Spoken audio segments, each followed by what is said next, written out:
Hello এবং welcome সবাইকে এর একটি নতুন ভিডিওতে। এই ভিডিওটি হচ্ছে ভেক্টরের দ্বিতীয় পর্ব। ভেক্টরের প্রথম পর্বে আমরা ভেক্টর কীভাবে ক্রিয়েট করতে হয় সেটা দেখেছি, ভেক্টরের লেন্থ, সামারি ইত্যাদি ইত্যাদি অনেক কিছু আমরা দেখেছি। আজকের ভিডিওটিতে আমরা শুরু করব র্যান্ডম নাম্বার জেনারেট করার মাধ্যমে। এবং র্যান্ডম নাম্বার জেনারেট করার জন্য অনেক ব্যবহৃত একটা ফাংশন হচ্ছে ইউনিভ। ইউনিভ ফাংশনটা ইউনিফর্ম ডিস্ট্রিবিউশন থেকে কতগুলো নাম্বার আমাকে জেনারেট করে দিবে। উদাহরণটার দিকে যদি তাকাই, এখানে দেখা যাচ্ছে তিনটি আর্গুমেন্ট রয়েছে। প্রথম আর্গুমেন্টটি হচ্ছে এন, তারপর মিন, তারপর ম্যাক্স। এন মানে হচ্ছে আমি কতগুলো ভ্যালু চাচ্ছি বা কতগুলো র্যান্ডম নাম্বার আমি চাচ্ছি। মিন আর ম্যাক্স হচ্ছে ইন্টারভাল, মানে হচ্ছে ৮০ থেকে ১০০ এই ইন্টারভালের মাঝে 10টা র্যান্ডম নাম্বার যেন আমাকে দেয়। তাহলে এটা আমি রান দিচ্ছি। রান দিলে দেখা যাচ্ছে যে এন এই ভেরিয়েবলটার মাঝে কতগুলো নাম্বার অ্যাসাইন হয়েছে। তো এটা রান দিলে দেখা যাচ্ছে যে 88.95151 এরকম অনেকগুলো র্যান্ডম নাম্বার চলে আসছে এবং সবগুলো নাম্বারই হচ্ছে ৮০ থেকে ১০০-র মাঝে, যেহেতু আমি স্পেসিফাই করে দিয়েছিলাম।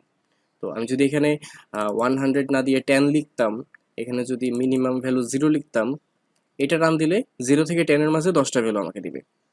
এটা রান দেই, এখানে দেখা যাচ্ছে নাম্বারগুলো হচ্ছে 0 থেকে 10-এর মাঝে। এখানে 10 না লিখে যদি 100 লিখতাম, তাহলে এটা হচ্ছে 99 নম্বর এলিমেন্ট, তো এটা হচ্ছে 100 নম্বর এলিমেন্ট। তো টোটাল 100টা এলিমেন্ট আমরা পেয়েছি এই লাইনটা রান দেওয়ার মাধ্যমে। তো এইভাবে হচ্ছে যত খুশি তত র্যান্ডম নাম্বার জেনারেট করা যায়।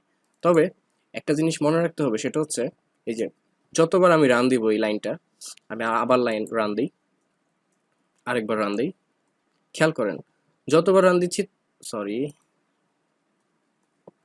আবার রান দিই, এটা আবার রান দিই, ওকে। তো যতবার রান দিচ্ছি ততবার কিন্তু ভিন্ন ভিন্ন নাম্বার আমাকে দেখাচ্ছে। যেমন এইখানে প্রথম এলিমেন্টটা যেটা ছিল 2.99, এখানে কিন্তু 5.16, এখানে হচ্ছে 4.97। তো নাম্বারগুলো কিন্তু চেঞ্জ হয়ে যাচ্ছে। তো আমার যদি এমন প্রয়োজন হয় যে আমি এই কাজটা করে দিলাম এবং অন্য কাউকে দিলাম এবং সে যেন সেম নাম্বারগুলোই পায়, মানে সে যদি রান দেয় তাহলে তো দেখা গেলো অন্য কোনো অবজারভেশন চলে আসতেছে। তো সেক্ষেত্রে সিড নাম্বার সেট করে দিতে হয়, এবং সিড নাম্বার সেট করার জন্য যে ফাংশনটা ইউজ করতে হয় সেটা হচ্ছে সেট ডট সিড। তো এইখানে ভেতরে সিডের ভ্যালু, সিড নামে একটা আর্গুমেন্ট আছে, এই সিডের ভ্যালু যে কোনো কিছু দেওয়া যায়। তবে এই 10, আমি যে 10 লিখলাম, এই 10 লেখার কারণে 10 না, এখানে চাইলে যে কোনো কিছু লেখা যেত। যেমন আমি 2020 লিখলাম, তো সিডের ভ্যালু যেটা দিব সেটার জন্য এই যে র্যান্ডম নাম্বার কিন্তু সবসময় সেম থাকবে। এই 2020 যদি অন্য কেউ ট্রাই করে, ইভেন আপনি যদি ট্রাই করেন আপনার কম্পিউটারে এবং ট্রাই করে দেখবেন যে এই নাম্বারগুলোই আসতেছে, তার মানে 2020 সিড সেট করে র্যান্ডম ইউনিফর্ম নাম্বার আমি 10টা জেনারেট করলে এই নাম্বারগুলোই সবসময় আসবে। তার মানে হচ্ছে এখানে যদি এখানে যদি 1 থাকতো, সিড নাম্বার 1, এখানে 2.6555, এই তিনটা লাইন যদি আবার রান দিই, সেম, আবার রান দিই, আমি যতবার রান দিই না কেন সেম থাকবে এই ভ্যালুটা। বাট আমি যদি ওই প্রথম লাইনটা সিটটা রান না দিয়ে যদি করতাম, এখন হচ্ছে যে এক একটা রানে এক একটা ভ্যালু দেখাচ্ছে, মানে র্যান্ডম নাম্বারটা এখন চেঞ্জ হয়ে যাচ্ছে। এটা হচ্ছে সিড সেট করার একটা অ্যাডভান্টেজ। তো এখন একটা বিষয় হচ্ছে যে আমাদের অনেকগুলো ডেসিমাল প্লেস পর্যন্ত আমাদের ভ্যালু দেখাচ্ছে, কিন্তু আমাদের যদি এরকম না দরকার হয়, যেমন মনে করি যে আমাদের দরকার শুধুমাত্র 2 ডেসিমাল প্লেস পর্যন্ত, মানে 4.82, তো সেক্ষেত্রে আমাদের যে একটা ফাংশন আছে সেটা হচ্ছে রাউন্ড। এই রাউন্ড ফাংশনটা আমরা ইউজ করতে পারি। তো রাউন্ড ফাংশনটা ইউজ করার জন্য প্রথমে রাউন্ডের ভেতর সেই অবজেক্টটা পাস করতে হবে যার এলিমেন্টগুলোকে আমি রাউন্ড করতে চাচ্ছি, অর্থাৎ ডেসিমাল প্লেস একটা স্পেসিফাই করে দিতে যাচ্ছি। তো এই যে এই লাইনটা রান দিলে যেটা হবে সেটা হচ্ছে এই যে র্যান অবজেক্টটাতে যে নাম্বারগুলো আছে সেগুলোর 2 ডেসিমাল প্লেস পর্যন্ত ভ্যালু দিবে, বিকজ আমি কমার পরে এখানে 2 স্পেসিফাই করে দিছি। এটা রান দিয়ে দেখাই, এখানে দেখা যাচ্ছে 4.82, 2 এর জায়গায় যদি 3 থাকতো 4.821, আবার 3 না দিয়ে 4 থাকতো 4 ডেসিমাল প্লেস পর্যন্ত দেখাইতো। তো এইভাবে হচ্ছে এই রাউন্ড ফাংশনটা কাজ করে। এখন কমার পর যদি কিছুই স্পেসিফাই করে না দেই, সেক্ষেত্রে এই কমার পরে যদি কিছুই স্পেসিফাই করে না দিই, সেটা মানে হচ্ছে এখানে 0 থাকবে। তার মানে যদি কিছু না লিখি তাহলে মানে হচ্ছে বাই ডিফল্ট ওখানে ভ্যালুটা হচ্ছে 0 এবং রাউন্ডেড ভ্যালু হচ্ছে 5652। ঠিক আছে, খেয়াল করেন র্যান্ডম ভ্যালুগুলো কি কি ছিল। 4.820801, এটা কিন্তু রাউন্ড করে দেখেন 5 চলে আসছে, অর্থাৎ এখানে যদি 0.5 এর চেয়ে বেশি হইতো সেটা হচ্ছে উপরে চলে যাবে, মানে 4 এর বদলে 5 দেখাচ্ছে। আর এই যে আরেকটি কি উদাহরণ কি দেখাবো, যে 8.27, এটা যেহেতু 0.5 এর নিচে আছে সো এটাকে 8 দেখাবে, এই যে 8। এটা একটু সুন্দর করে দেখাই, এই লাইনটা রান দিই। এই লাইনটাতে কি হচ্ছে আমি একটু পরে দেখাচ্ছি। এখানে আরে রাউন্ডের পাশাপাশি আরো দুইটা ফাংশন আছে, একটা হচ্ছে ফ্লোর, একটা হচ্ছে সিলিং। তো ফ্লোর ফাংশনটার কাজ হচ্ছে এই যে এটা ছিল অ্যাকচুয়াল নাম্বার, এই ফ্লোর ফাংশনটার কারণে নিচের ভ্যালুটা মানে ডেসিমালের পরে যা আছে সেগুলো চিন্তা করবে না, সে জাস্ট নিচে কম কোন ভ্যালুটা আছে সেটা দিবে, অর্থাৎ 4 দিচ্ছে। আর সিলিং মানে হচ্ছে 4.82, এটার উপরে কোনটা ইন্টিজার আছে মানে সবচেয়ে নিয়ারেস্ট ইন্টিজার কোনটা সেটা, তো এটা হচ্ছে 5। সেমভাবে 5.99, এটা নিয়ারেস্ট মানে নিচে কোনটা আছে ফ্লোর ভ্যালু কোনটা 5, আর উপরে কোনটা আছে 6। এই ফ্লোর আর সিলিং এর কাজ হচ্ছে এটা। এটা হচ্ছে ফ্লোর ফাংশন, ভিতরে যদি আর এন যেটা অবজেক্ট আছে সেটা পাস করি এরভাবে রাউন্ডের মতো ভ্যালু আসবে, আর সিলিং ফাংশনে অবজেক্টটা পাস করলে রাউন্ডের মতো ভ্যালু আসবে, জাস্ট উপরে আর নিচের ভ্যালুগুলো দেখাবে। আর রাউন্ডের কাজটা হচ্ছে, রাউন্ড হচ্ছে সবচেয়ে বেশি ইউজ করা হয়, বিকজ রাউন্ডটা হচ্ছে ওই যে 0.5 এর 0.5 এর চেয়ে উপরে গেলে সেটা হচ্ছে উপরের ভ্যালুটা দিবে, আর নিচে চলে গেলে নিচের ভ্যালুটা দিবে। তো রাউন্ডটা হচ্ছে বেশি ইউজ হয়। আর এইখানে আমি সি বাইন্ড নামের একটা ফাংশন ইউজ করছি। এই ফাংশনটা হচ্ছে জাস্ট কলাম ওয়াইজ আমাকে ভ্যালুগুলো দেখাচ্ছে। যেমন র্যানে কি ছিল, র্যান হচ্ছে সেই নাম্বারগুলো ছিল, এই নাম্বারগুলো আমি দেখতে পাচ্ছি। আর এই রাউন্ড এটা হচ্ছে কলামের নেমটা আমি স্পেসিফাই করে দিছি, দেন ইকুয়াল দিয়ে রাউন্ড ফাংশনটা মানে এখানে হচ্ছে সেই ভ্যালুগুলা, তো এটা রান দিলে তো ভ্যালুগুলো আসবে, সো এই ভ্যালুগুলো হচ্ছে এখানে। তারপর ফ্লোর সেমভাবে ভ্যালুগুলো এখানে, আর সিলিংয়েও ভ্যালুগুলো এখানে। এটা হচ্ছে আমরা ম্যাট্রিক্স যখন দেখব সেখানে আমরা এই সি বাইন্ড ফাংশন, আর বাইন্ড ফাংশন, এই ফাংশনগুলো নিয়ে ডিটেলসে দেখব। এখন আসি কিভাবে এলিমেন্ট সিলেক্ট করা যায়। প্রথমে একটা নতুন ভেক্টর ক্রিয়েট করি। তো এটা হচ্ছে একটা লাইন, এখানে অনেকগুলো এলিমেন্ট দেখা যাচ্ছে এবং ভেক1 নামের একটা ভেক্টর ক্রিয়েট হবে।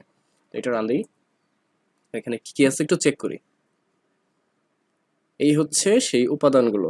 তো এখন এখান থেকে যদি আমার 3 নাম্বার এলিমেন্টটা সিলেক্ট করার প্রয়োজন হয় বা যে কোনো একটা এলিমেন্ট সিলেক্ট করার প্রয়োজন হয়, সেক্ষেত্রে যেটা করতে হবে সেটা হচ্ছে প্রথমে অবজেক্টে লিখতে হবে, দেন থার্ড ব্র্যাকেট দিয়ে ওই ইন্ডেক্সটা সিলেক্ট করতে হবে।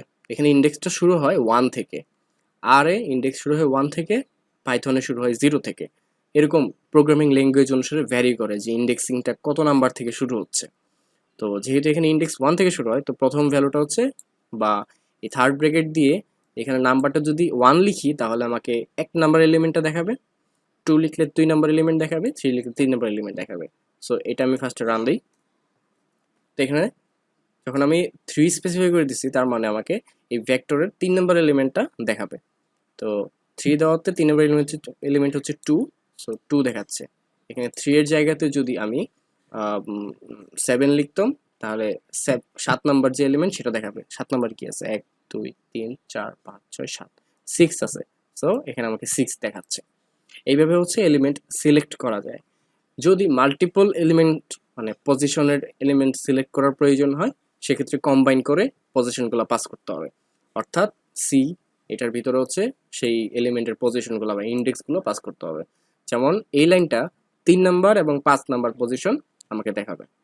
তো এটা রান দিচ্ছি, 2 এবং 20। তো ভেক 1-এ কি ছিল আরেকবার দেখি। তো 3 নাম্বারে ছিল হচ্ছে 2 আর 5 নাম্বারে ছিল 20, সো এটা ঠিক আছে। এখন যদি প্রয়োজন হয় এমন যে লাস্টের এলিমেন্টটা কত সেটা সিলেক্ট করব, তো সেক্ষেত্রে কিন্তু মানে একটু টেকনিক খাটাইতে হবে। সেটা হচ্ছে এই ভেক1 এর লেন্থ কত, লেন্থ হচ্ছে 20। তার মানে এখানে 10টা এলিমেন্ট আছে এবং 10টা এলিমেন্ট লাস্ট এলিমেন্টটা হচ্ছে 8। তো সবসময় কি মানে এখানে তো আমরা দেখতে পাচ্ছি কারণ খুব এটার লেন্থ হচ্ছে খুবই ছোট, ওটা আমাদের যদি এরকম 2000 3000 বা আমরা জানি না যে লেন্থ কত, তো সেক্ষেত্রে আমরা এই লাস্টের এলিমেন্ট কিভাবে সিলেক্ট করবো, আমরা কি গুনে গুনে দেখবো? না, আমরা যে কাজটা করবো সেটা হচ্ছে এই ভিতরে লেন্থ এই ফাংশনের ভ্যালুটাই পাস করে দিব। এভাবে পাস করা যায়, অথবা একটু আগে রান দিলাম, রান দিয়ে দেখছি ভ্যালু কত 10, সো ওই ভেক 1 দিয়ে 10 এভাবে স্পেসিফাই করে দিলেও হয়। এবার আসি কিভাবে একটা এলিমেন্টকে রিমুভ করা যায়। রিমুভ করার জন্য সিম্পলি একটু আগে আমরা যেভাবে সিলেক্ট করছি সেই একই কাজটা করতে হবে, জাস্ট আমি যেই এলিমেন্টটাকে রিমুভ করতে যাই তার আগে মাইনাস দিতে হবে। অর্থাৎ ইন্ডেক্সিংয়ে মনে করি এই যে 1, এটা যদি মাইনাস না থাকতো তাহলে এটা সিলেক্ট করতো, যেহেতু 1-এর আগে মাইনাস আছে সো এটা রিমুভ করে দিবে, রিমুভ করে আমাকে বাকি এলিমেন্টগুলো দেখাবে। তো ভেক 1 এই ভেক্টরটাতে কি আছে একবার দেখি। এবার যদি এই লাইনটা রান দেই, খেয়াল করেন আমাদের অ্যাকচুয়ালি কত ছিল 12 থেকে 12 13 2, বাট যখন আমি এই লাইনটা রান দিছি তখন 13 থেকে শুরু হয়েছে, 13 2 17, তার মানে প্রথম এলিমেন্টটা রিমুভ করে ফেলা হয়েছে। সেম ভাবে ওই যে একটু আগে যেভাবে লাস্ট এলিমেন্টটা দেখছিলাম সেভাবে ওই লেন্থের আগে যদি মাইনাস স্পেসিফাই করে দেই তাহলে হচ্ছে লাস্টের এলিমেন্টটা রিমুভ করে ফেলবে। তো এটা রান দিই, তো দেখা যাচ্ছে লাস্টের এলিমেন্টটা ছিল 8, যেটা এখন আর নাই। তো এইভাবে হচ্ছে লাস্টের এলিমেন্ট রিমুভ করা যায়। যদি মাল্টিপল এলিমেন্ট রিমুভ করার প্রয়োজন হয় সেক্ষেত্রে জাস্ট কম্বাইন করে সামনে মাইনাসটা রাখতে হবে। যেমন এখানে যেটা হবে সেটা হচ্ছে প্রথম এবং তৃতীয় এলিমেন্ট রিমুভ হয়ে যাবে। তো এটা রান দিচ্ছি। অ্যাকচুয়াল ভেক 1 কি কি ছিল দেখি। এখানে প্রথমটা ছিল 13, 13 এখানে নাই, এবং তৃতীয়টা ছিল 20, 20 এখানে নাই। সো এইভাবে হচ্ছে নির্দিষ্ট কয়েকটা এলিমেন্ট রিমুভ করা যায়। এখন যদি রিপ্লেস করার প্রয়োজন হয় সেক্ষেত্রে যেটা করতে হবে যে প্রথমে সেই পজিশনের ভ্যালুটা সিলেক্ট করতে হবে, দেন অ্যাসাইন অপারেটর, এবং আমি কোন নাম্বারটাকে বা কোন এলিমেন্টটাকে দ্বারা রিপ্লেস করতে চাচ্ছি সেটা স্পেসিফাই করে দিতে হবে। তো আমি যদি শুধু এইটুকু সিলেক্ট করে রান দিই, রান দিলে আমি দেখতে পারতেছি যে ভেক 1-এর 3 নাম্বার এলিমেন্টটা হচ্ছে 2। তো এই 2 কে যদি আমি অ্যাসাইন করি 99 দ্বারা তাহলে যেটা হবে সেটা হচ্ছে 2 এর জায়গায় 99 চলে আসবে। এটা রান দিই। এখন যদি এইটুকু সিলেক্ট করে রান দেই আমি দেখব ভ্যালুটা হচ্ছে 99, এবং ভেক 1টা যদি দেখি এখানে দেখতেছি যে 1 2 3 থার্ড এলিমেন্টটা এখন 99, যেটা আগে কি ছিল, আগে ছিল হচ্ছে ভেক 1-এর যে 1 2 3 এখানে ছিল 2। সো এইভাবে হচ্ছে নির্দিষ্ট একটা এলিমেন্ট দ্বারা রিপ্লেস করা যায়। সেম ভাবে মাল্টিপল এলিমেন্টকেও রিপ্লেস করা সম্ভব। প্রথমে যেটা করতে হবে সেটা হচ্ছে সিলেক্ট করতে হবে, এই লাইনটা দ্বারা সিলেক্ট করছে, দেন অ্যাসাইন অপারেটর, দেন আমি কাদেরকে দ্বারা রিপ্লেস করতে চাচ্ছি। আমি চাচ্ছি 3 নম্বর এলিমেন্টটা 0 দ্বারা রিপ্লেস হবে এবং 5 নম্বর এলিমেন্টটা 50 দ্বারা রিপ্লেস হবে। তো এটা রান দিই। রান দেওয়ার আগে একটু ভেক 1-এ কি আছে এটা দেখে রাখি। ভেক 1-এ এইগুলো আছে। এখন এটা রান দিচ্ছি, এবার চেক করি কি আছে। দেখতে পাচ্ছি যে 3 নম্বর এলিমেন্টে 99-এর বদলে এখন 0, এবং 5 নম্বর এলিমেন্টে 20-র বদলে 50। ঠিক আছে। এখন একটা আরেকটা বিষয় হচ্ছে যে আমি যদি চাইতাম যে দুইটা পজিশনকেই সেম নাম্বার দ্বারা রিপ্লেস করতে, সেক্ষেত্রে এই দুইটা নাম্বার না দিয়ে যে কোনো একটা স্পেসিফাই করে দিলেই হতো। যেমন আমি এইটুকু ডুপ্লিকেট করি, শিফট অল্ট ডাউন কি, তো ডুপ্লিকেট হয়েছে। এবার এখানে আমি কম্বাইন করে দুইটা ভ্যালু না দিয়ে আমি একটা ভ্যালু দেই, একটা ভ্যালু আমি ধরলাম 100 100, এইটুকু কমেন্ট কেটে দিই। ওকে, তো এটা সিলেক্ট করি ফার্স্টে, দেখি কি কি আছে। আমি দেখতে পাচ্ছি 0 এবং 50। তো এবার যদি আমি এই 0 এবং 50-কে 100 দ্বারা রিপ্লেস করতে চাই আমাকে দুইবার 100 লেখা দরকার নাই, জাস্ট একবার 100 লিখলেই হবে। এটা রান দিচ্ছি এবং এইবার চেক করি এই পজিশনগুলোতে কি আছে। এখানে 100 এবং 100 আছে, এবং ভেক 1 যদি পুরোটা চেক করি এখানে দেখতে পাচ্ছি যে 3 নাম্বার পজিশনে 100 এবং 5 নাম্বার পজিশনে 100। এইভাবে হচ্ছে যে মাল্টিপল পজিশনের ভ্যালুগুলোকে রিপ্লেস করা সম্ভব। তো একইভাবে লাস্ট ভ্যালু রিপ্লেস করতে হলে কি করতে হবে, আমরা সেই লেন্থ ফাংশনটা ইউজ করতে পারি। লেন্থ ফাংশনটাকে আমরা ইন্ডেক্সিং করব। প্রথমে আমরা সিলেক্ট করতেছি, এটাকে সিলেক্ট করে দেখতেছি ভ্যালু হচ্ছে 8, তো এটাকে রিপ্লেস করব হচ্ছে 567 দ্বারা। সো এটা রান দিচ্ছি, চেক করি লাস্টে কি আছে, লাস্টে 567। এভাবে হচ্ছে ভ্যালু রিপ্লেস করা যায়। এবার দেখা যাক সর্টিং কিভাবে করা সম্ভব। আমাদের এখানে ভ্যালুগুলো কিন্তু উল্টাপাল্টা, যেমন প্রথমে 12, তারপর 13, তারপর আবার 100, দেন আবার 17। তো এই ভ্যালুগুলোকে যদি সর্টিং করার প্রয়োজন হয় তো আমরা যেটা ইউজ করতে হবে সেটা হচ্ছে সর্ট নামের একটা ফাংশন। সর্ট ফাংশনটার ভিতর যদি অবজেক্টটা পাস করি তাহলে রান দিয়ে দেখি কি আসে। অর্থাৎ সর্ট ফাংশনটার ভিতর ভেক1 অবজেক্টটা পাস করলে বাই ডিফল্ট অ্যাসেন্ডিং অর্ডারে সাজাবে। অ্যাসেন্ডিং অর্ডার মানে হচ্ছে ছোট থেকে বড়। তো যদি ডিসেন্ডিং অর্ডারে সাজানোর প্রয়োজন হয় তাহলে ভিতরে একটা আর্গুমেন্টের ভ্যালু স্পেসিফাই করে দিতে হবে, সেটা হচ্ছে ডিক্রিজিং বা ডিইসি।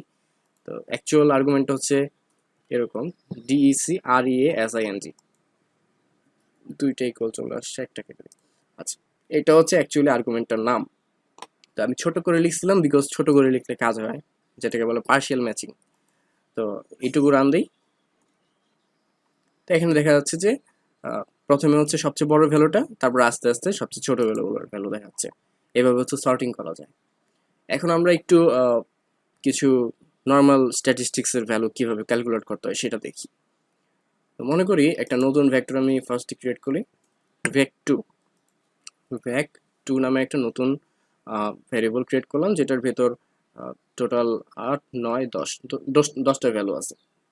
এই 10টা ভ্যালুকে এই ফাংশনের ইউজ একটু আগে আমরা দেখছি রাউন্ড কিভাবে করে, যে রাউন্ড টু 3 ডেসিমাল প্লেস, এটা হচ্ছে রাউন্ড টু 2 ডেসিমাল প্লেস। দেন রাউন্ড করে যদি অ্যাসাইন করতে চাই তাহলে জাস্ট এই এটা হচ্ছে রাউন্ড করবে এবং তারপর অ্যাসাইন অপারেটর দিয়ে নতুন একটা ভেক্টরের নাম আমি স্পেসিফাই করে দিলাম, যেটা হচ্ছে ভেক3। এটা রান দিই, তাহলে ভেক3 নামের একটা নতুন ভেরিয়েবলে ওই 2 ডেসিমাল প্লেস পর্যন্ত ভ্যালুগুলো অ্যাসাইন হয়ে যাবে। এখন এদের সামেশন যদি বের করার প্রয়োজন হয় সেক্ষেত্রে যেটা করতে হবে সেটা হচ্ছে সাম নামের একটা ফাংশন ইউজ করতে পারবো, SUM। তারপর হচ্ছে ভেক্টর আমি যেটাকে যার সামেশনগুলো বের করতে চাই সেটাকে পাস করে দিব, তো ভেক3। তাহলে এই যে এটা হচ্ছে সামেশনটা দেখাচ্ছে। তো যদি এভারেজ বের করার দরকার হয় তাহলে আমি যেটা করতে পারি সেটা হচ্ছে সামেশনকে লেন্থ দ্বারা ভাগ করলে তো এভারেজ চলে আসে। সো এটা হচ্ছে সামেশন ডিভাইডেড বাই, এটা হচ্ছে ডিভাইডেড সাইন, দেন হচ্ছে লেন্থ কত এখানে 10। তো এইটুকু সিলেক্ট করে যদি রান দিই আমরা 10 দেখতে পাচ্ছি। তো এই পুরো লাইনটা এখন রান দিই, তার মানে এখানে এভারেজ হচ্ছে 7.684। আরেকটা সুবিধা হচ্ছে এই এভারেজ বের করার জন্য আলাদা একটা ডেডিকেটেড ফাংশন আছে, সেটার নাম হচ্ছে মিন, MEAN। সো মিন এটার ভিতর যদি সেই ভেক্টরটাকে পাস করে দিই তাহলে দেখব ভ্যালু দেখাচ্ছে 7.684, যেটা আসলে একটু আগে আমরা দেখলাম। তো স্ট্যান্ডার্ড ডেভিয়েশন এটা হচ্ছে একটা মেজার অফ ডিসপারশন, আর এটা হচ্ছে ভ্যারিয়েন্স, এটা হচ্ছে মেজার অফ ডিসপারশন। তো স্ট্যান্ডার্ড ডেভিয়েশনের ফাংশনের নাম হচ্ছে SD আর ভ্যারিয়েন্সের ফাংশনের নাম হচ্ছে VAR। তো এটা যদি রান দিই স্ট্যান্ডার্ড ডেভিয়েশন দেখাচ্ছে 5.71 আর ভ্যারিয়েন্স দেখাচ্ছে 32.71। তো এখানে একটা জিনিস নোট রাখতে হবে, সেটা হচ্ছে এখানে যে স্ট্যান্ডার্ড ডেভিয়েশন বা ভ্যারিয়েন্সটা দেখাচ্ছে সেগুলো হচ্ছে স্যাম্পল স্ট্যান্ডার্ড ডেভিয়েশন বা স্যাম্পল ভ্যারিয়েন্স। এখানে তার মানে হচ্ছে এখানে ভাগ বা ডিনোমিনেটরে n-1 আছে, নট n। তো কখনো যদি পপুলেশন স্ট্যান্ডার্ড ডেভিয়েশন বা পপুলেশন ভ্যারিয়েন্স দরকার হয় তো সেই অনুযায়ী মাল্টিপ্লাই করে বের করতে হবে। তো এটাই ছিল হচ্ছে ভেক্টর নিয়ে ওভারঅল ভিডিও, ভেক্টরের দ্বিতীয় ভিডিও। আশা করি সামনে ম্যাট্রিক্স এবং ডাটা ফ্রেমের ভিডিও আসবে, লিস্টের ভিডিও আসবে, সেগুলো আশা করি দেখবেন। তো ধন্যবাদ সবাইকে।